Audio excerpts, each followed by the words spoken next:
මේත් එක්කම මම වගේම ෆර්ගෑන්ඩෝ ආයෙත් උදේ වරුවේ මෙතනට යන්න තීරණය කරේ සද්ද ඇහෙන්න ගන්නවද කියලා සෝදිසි කරලා බලන්න ඕනේ වුණු නිසායි. හරිම අමාරුවෙන් මේ ඝන කැලෑව ඇතුළට අපි දෙන්නම ගියා. අපි උදේ කරපු වීඩියෝ එකේ අපිට කිසිම දෙයක් කැප්චර් කරගන්න බැරි වුණා.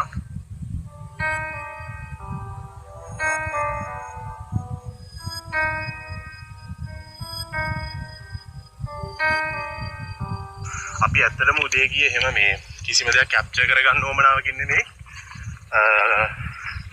ෆර්ගෑන්ඩෝට මේ ඒරියා එක පොඩ්ඩක් ෆැමිලියර් කරන්න ඕනේ උටින්ද. ඌත් ඉන්නා පිටිපස්සේ මේ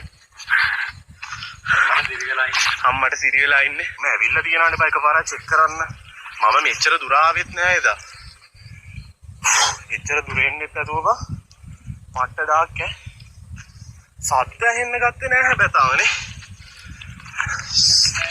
තාම අපිට එහෙම ලොකු දෙයක් කැප්චර් කරගන්න හම්බුන්නේ නෑ.